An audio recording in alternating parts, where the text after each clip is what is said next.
계엄 직후였던 지난 4일 새벽 원달러 환율이 급등했지만 이때도 1,450원 선은 지켰습니다. 이걸 뚫은 건 미국 연방준비제도였습니다. 연준은 이번에 미국 기준금리를 0.25%포인트 내렸는데 환율은 이 인하보다는 내년 전망에 흔들렸습니다. 내년에 기준금리를 4번 내릴 거라던 당초 전망을 2번 인하로 수정한 겁니다.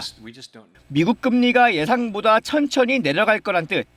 미국으로 돈이 더 빠져나갈 거란 걱정을 키웠습니다. 2009년 3월 13일 이후 최고치.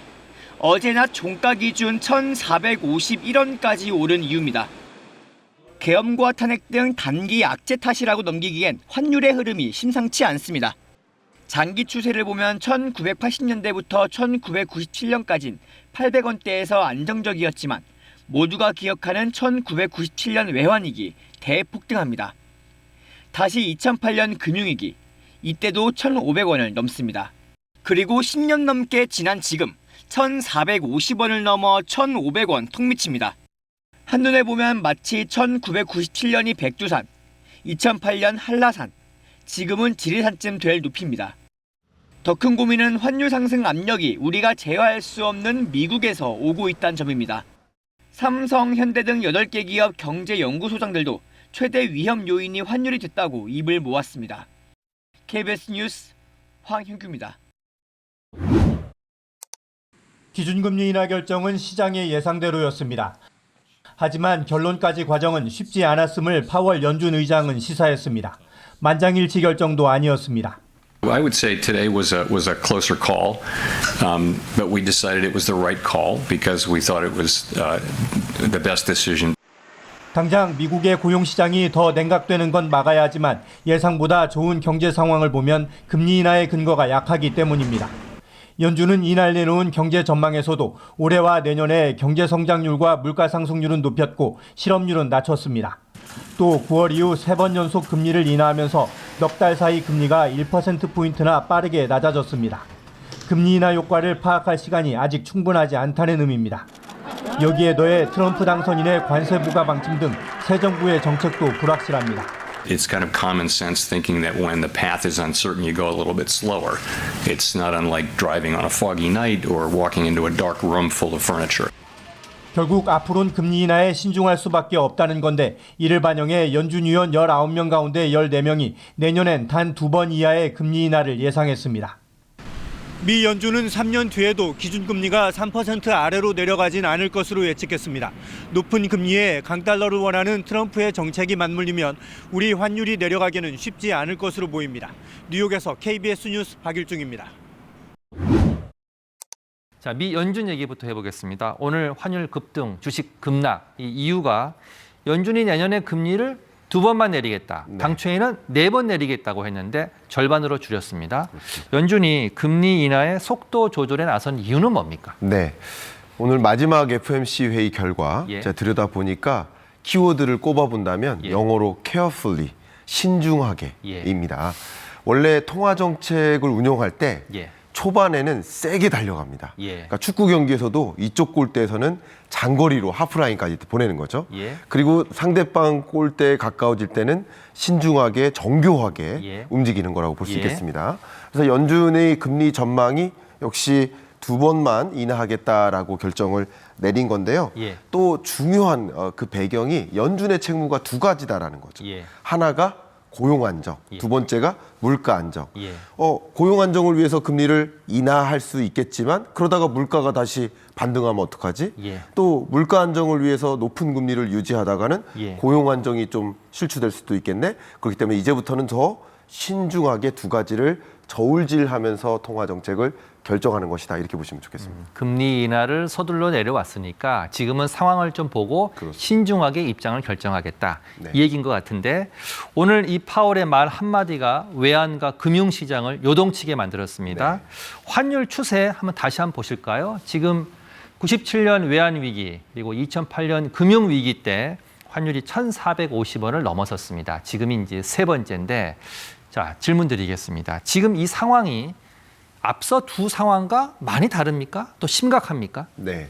일단 환율만 놓고 보면 예. 15년 만에 1,450원 정도를 기록했으니까 그렇죠. 예. 이 강달러의 정도만 보면 심각하다고도 볼 수 있습니다. 예. 또 한 가지는 과거에는 한 번 강달러를 찍고 다시 급하게 안정화됐지만 예. 이 강달러 기조가 상당히 오래 지속되고 있으니까 위험하다고도 볼 수는 있습니다. 예. 다만 이 1997년, 2008년은 말 그대로의 실질적인 경제 위기 상황이었습니다. 예. 그러니까 달러 선호 현상이 집중됐었던 겁니다. 예. 이번 거는 좀 다르죠. 여러 가지 요소들이 복합적으로 작용했었던 예. 일시적인 현상일 수도 있다라는 것이 하나고요. 예. 또 외환 당국 입장에서 외환 보유액이 줄고는 있지만 여전히 과거와는 비교가 안 될 만큼 크게 가지고 있고 그밖에 환율 방어책들을 마련하고 있기 때문에 예. 이게 굉장히 심각한 경제 위기 상황이다. 이렇게 판단하기는 좀 어렵겠습니다. 예. 과거와는 좀 다른 상황이다. 이런 결론이신데 지금 시장에서는 환율이 1,500원을 돌파할 거다. 이런 우려가 커지고 있습니다. 네. 우리 실장님께서는 1,500원까지는 아니고 시간이 좀 지나면 1,300원대로 안정될 것이다라는 지금 예상을 계속 하고 계시는데 네. 근거는 뭐고 네. 언제쯤 환율이 좀 진정이 될까요? 네, 좋습니다.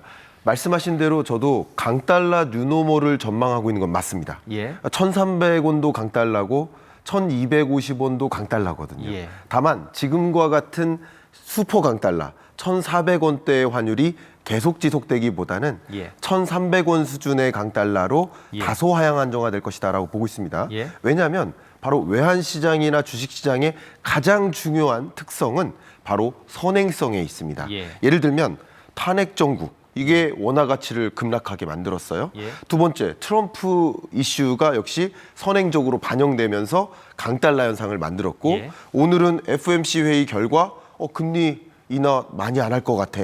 그게 국채 금리를 치솟게 하고 예. 달러 강세를 만든 겁니다. 예. 근데 이런 요소들은 선행적으로 작용된 것이고 예. 그밖에 앞에 말씀드렸던 실질적인 경제 위기가 온 것은 아니니까 예. 이게 시간이 지나면 점차 선행적으로 반영된 것들이 퇴색되면서 다소 안정화 체제로 갈 수는 있겠다 이렇게 의견 드립니다. 언제쯤으로 예상하십니까? 의견을 드린다면 내년 초 정도, 예. 1월 정도면 그래도 1,300원대의 환율을 볼 수 있겠다라고 저는 생각하고 한 있습니다. 달 정도 뒤에는 1,300원대까지 안정화될 것이다. 네. 이런 예상을 하고 있는데 만약 환율이 계속 치솟는다면 네. 정부는 어떻게 지금 대응을 해야 됩니까? 일단 원칙적으로는 외환 시장은 자유롭게 거래될 수 있도록 환경을 마련하는 게 원칙입니다. 다만 시장의 쏠림이 심각하게 야기된다면 대응을 할 수 있게 되어 있습니다. 예. 그 대응에는 첫 번째가 구두 개입입니다. 예. 이렇게 환율 안정 조치를 단행하겠다라는 발언만으로도 환율 안정 효과가 나타납니다. 예. 역시 직접 개입이 있어요. 직접 개입. 바로 환율 안정 조치, 달러 수요 억제를 협조를 한다든가 통화 스와프 한도를 더 확대한다든가 예. 이런 환해지 비율을 늘린다든가 이런 환율 안정 조치들을 실질적으로 개입을 하면서 예. 안정시킬 수 있는 조치들이 있겠습니다. 예. 오늘 이제 정부가 내놓은 안정 조치였는데 시장이 조금 아직은 거기에 대해서 즉각 반응을 하지는 않은 것 같습니다. 네. 자, 그러면 미 연준이 금리를 내렸습니다. 우리가 다음 달 16일 날 한국은행의 금통위가 열리는데 한국은행은 금리를 내릴까요? 네, 정말 두 가지 다 어려운 난제입니다. 금리를 내리면 환율이 더 올라갈까 봐 걱정이 될 수 있고요. 예. 그렇다더니 금리를 내리지 않으면 내수 경기가 너무나 심각하게 예. 전개되고 있는데 안 내릴 수도 없죠. 그러니까 지금은 뭐가 더 위급한가를 놓고 보면 다소 내수 경기 침체가 더 위급하다라고 판단할 수 있겠고 예. 역시 1월 정도에 이 강달러 기조가 올해만 유지되지 않는다면 1,300원 정도로 안착이 된다면 추가 금리 인하할 가능성이 높아졌다라고 판단해 볼 수 있겠습니다. 금리 인하 가능성이 더 높다. 네. 이렇게 판단하시는 거고 주식시장 오늘 코스피 코스닥 모두 내렸습니다. 급락했습니다. 악재가 여러 개 겹쳤다고 하는데 어떤 거를 들 수 있겠습니까? 네, 이제 탄핵 정국이죠. 예. 비상계엄 후폭풍이 아직도 남아 있고요. 한국 시장에 대한 신뢰도가 충분히 회복되지 않은 상태입니다. 예. 두 번째는 매파적인 연준의 의사결정인 거죠. 예. 역시 연준에서는 2번 금리 인하 내년에 하겠다라고 이 시나리오를 제시했는데 시장은 그보다 더 심각하게 예. 금리 인하 끝났나? 아니면 한 번만 인하할까? 이렇게 받아들이니까 어쩌면 더 과잉 공포감이 작용됐다. 예. 세 번째로는 오늘 발표된 마이크론 실적입니다. 예. 향후 메모리 반도체 수요가 더 억제되겠구나 하는 부정적인 전망이 국내 반도체 기업들의 주가를 또 조정케 만드는 효과가 작용됐다 볼 수 있겠습니다.